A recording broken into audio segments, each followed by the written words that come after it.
2464 নম্বর হাদিস। আমি আবু তালহার বাড়িতে মদ গ্লাসে ঢেলে দিচ্ছি সবাইকে, সব সাহাবীরা ছিল, আমি ঢেলে দিচ্ছি, সবাই খাচ্ছে। এমন সময় একজন আগন্তুক এসে বলছেন, শোনো, আল্লাহর নবী ঘোষণা দিয়েছেন আজ থেকে মদ হারাম। শুনতে দেরি, যারা হাতে ছিল ঢেলে দিয়েছে, যারা মুখে ছিল কুলি করে দিয়েছে, যারা খেয়েছিল তারা আঙুল ঢুকে বমন করে দিয়েছে। শুধু শুনতে দেরি, কথা বুঝেননি মনে হয়।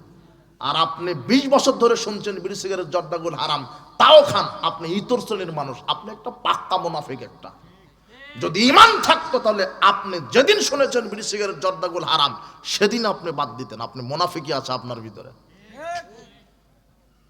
এইবার আর একটা হাদিস দেখেন তো, 4199 নম্বর হাদিস। আপনার ইমানের দাবি কতটুকুন আর সাহাবীদের ইমানের পাওয়ার কতটুকুন। খন্দকের যুদ্ধের দিনে খন্দক বিজয় হয়েছে, সাহাবীগণ গৃহপালিত গাধা জবহ করেছেন। জবহ করে কোটা বাসা করে তেল মশলা সব দিয়ে, বড় ওটাকে কি বলে আপনাদের এলাকায়, ডেকে রান্না উঠিয়ে দিয়েছে। হাদিস আসছে টকবক করে ফুটছে আর সুগন্ধি নাকে চলে আসছে। রান্না যখন একদম শেষ হয়ে যায় তখন একটা সুগন্ধি চলে আসে না, এখন রেডি, প্রস্তুতি নিচ্ছে। এমন সময় মুহাম্মদ সাল্লাল্লাহু আলাইহি ওয়াসাল্লাম বলছেন যে আমি মুহাম্মদ সাল্লাল্লাহু আলাইহি ওয়াসাল্লাম গৃহপালিত গাধার গোশত খাওয়া হারাম করে দিলাম। বলতে দেরি সাহাবীরা লাথি মেরে ডেক ফেলে দিয়েছে। আপনি যদি হতেন, আপনি এই পঞ্চগড়ের লোক যদি হতো, তাহলে অন্তত সেখানে ফতোয়া দিত যে আল্লাহর নবী অপচয় করা শয়তানের ভাই। যেহেতু রান্না হয়ে গেছে, তেল মশলা খরচ হয়ে গেছে, আজকের দিনটা খাই, আর খাবো না।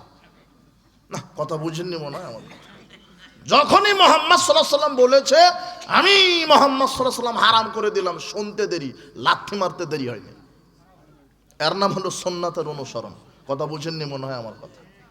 আপনি 20 বছর ধরে শুনছেন বুকের উপর হাত বেঁধে সালাত আদায় করতে হবে, 20 বছর ধরে শুনছেন জোরে আমিন বলতে হবে, এটাই রাসূলের সুন্নাহ। পায়ের সাথে পা মিলিয়ে দাঁড়াতে হবে, এটাই রাসূলের সুন্নাহ। প্রত্যেক সালাতে সূরা ফাতিহা পাঠ করতে হবে, এটাই ফরজ। আল্লাহর নবী বলছেন লা সালাতা লিমান লাম ইয়াকরা বিফাতিহাতিল কিতাব। ওই ব্যক্তির সালাত হয় না যে ব্যক্তি সূরা ফাতিহা সালাতে পড়ে না। আল্লাহর নবী কোনো সালাতকে নির্দিষ্ট করেননি। যার নাম সালাত, আপনার জোহর, আসর, মাগরিব, এশা, ফজর আপনি জামাতে পড়েন, একাকী পড়েন, নারী হন, পুরুষ হন, তাহাজ্জুদ হোক, তারাবি হোক, ইদায়ন হোক, জানাজা হোক, সূর্যগ্রহণ হোক, চন্দ্রগ্রহণ হোক, যার নাম সালাত, সেখানে আপনাকে সূরা ফাতিহা পড়তে হবে, না পড়লে সালাত হবে না। এই কথা মুহাম্মদ সাল্লাল্লাহু আলাইহি ওয়াসাল্লাম বলছেন। আর আপনি বলছেন যে জামাতে পড়লে শুধু ওই ব্রাহ্মণ পড়লেই হবে, মুক্তাদির পড়া লাগবে না। মানে এটা মনে করছে হিন্দু ধর্ম, শুধু ব্রাহ্মণ মেরে দিলেই হবে। আশ্চর্য কথা। ও যুক্তি তোমাকে কে দিতে বললো? আপনাকে কে দিতে বললো? আকাশের নিচে জমিনের উপরে সর্বশ্রেষ্ঠ মানুষ যার নাম মুহাম্মদ সাল্লাল্লাহু আলাইহি ওয়াসাল্লাম, সবচেয়ে বড় তাকওয়াশীল মানুষ, সবচেয়ে বড় পরহেজগার মানুষ, সবচেয়ে দামি মানুষ, সবচেয়ে আখলাকওয়ালা মানুষ, তিনি বলেছেন যে ব্যক্তি সালাতে সূরা ফাতিহা পড়ে না তার সালাত হয় না। আপনি কি করে যুক্তি দিলেন যে ওটা একাকীর ক্ষেত্রে জামাতে হবে না? এই দলিল আপনাকে দিল কে? নিশ্চয় মিস্টার ইবলিস। এই জন্য দিল কে আপনাকে? আপনি 20 বছর ধরে শুনছেন সূরা ফাতিহা পড়তে হবে, আপনি যুক্তির উপরে আছেন মানে? আপনি 20 বছর ধরে শুনছেন রাসূলের তরিকাতে সালাত আদায় করতে হবে, আপনি মাযহাবের দোহাই দিয়ে সালাত পড়েন মানে? মাযহাব কাকে বলে? ব্যক্তি কি জিনিস? দল কি জিনিস? বড় আলেম কি জিনিস? বড় আলেম কাকে বলে? 2 মিনিট কথা।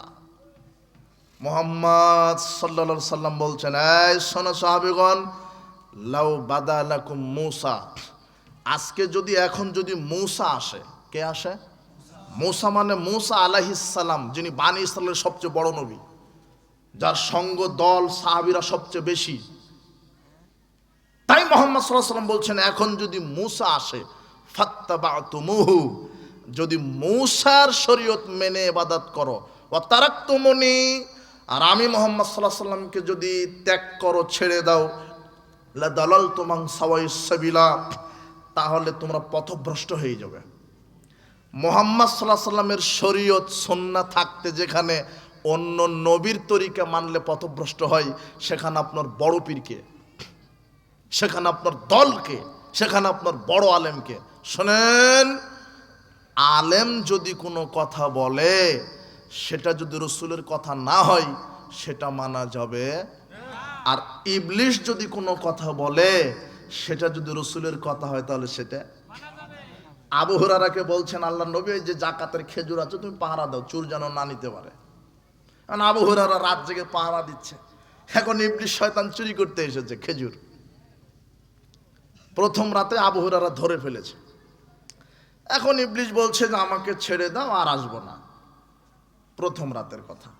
দ্বিতীয় রাতে আবার ইবলিশ এসেছে, আবার আবু হুরায়রা ধরে ফেলেছে। তুমি যে বললে আর আসবে না, আবার এসেছো, তো আর আসবো না। তৃতীয় রাতে আবার এসেছে, আবু হুরায়রা ছেড়ে দিয়েছে 2 রাতে, তৃতীয় রাতে এসেছে, আবার ধরে ফেলেছে।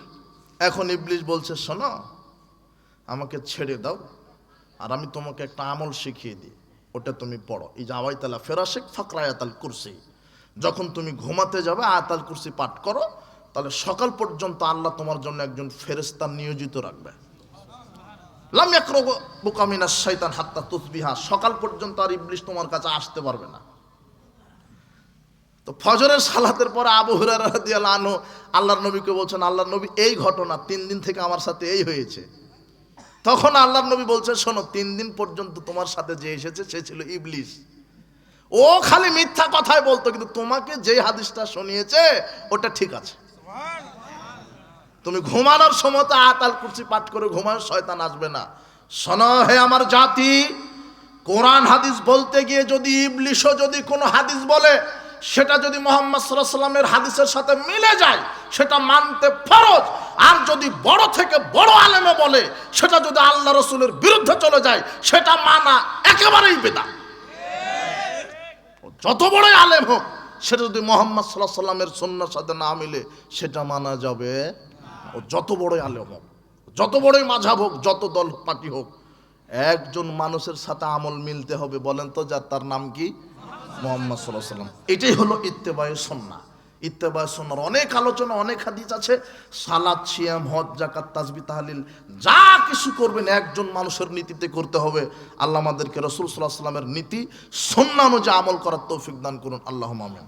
বারাকাল্লাহু ফিকুম, জাযাকুমুল্লাহ খায়ের। কি জিজ্ঞাসা আসছে নাকি? মুসলিমরা দলে দলে বিভক্ত, আহলে হাদিসরা ও মুসলিম। এটা কি লিখছে? হ্যাঁ, আহলে হাদিসরা ও মুসলিম। এখন এরপরে কি লেখা আছে? আহলে হাদিসরা ও মুসলিম, বিএনপি আওয়ামী লীগ করে, অন্য দল করে। এগুলো প্রশ্নের উত্তর দেওয়া যাবে না। তুমি যদি আমল আকীদা সম্পর্কে কিছু জানতে চাও তাহলে বলো।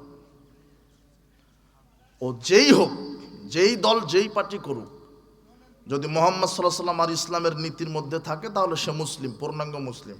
নাহলে কেউ মুনাফিক হবে, কেউ মুশরিক হবে, কেউ ফাসিক হবে। অনেক কোয়ালিটি আছে। যদি ভিতরে বড় শিরক থাকে তাহলে মুশরিক, বড় কুফর থাকলে কুফর।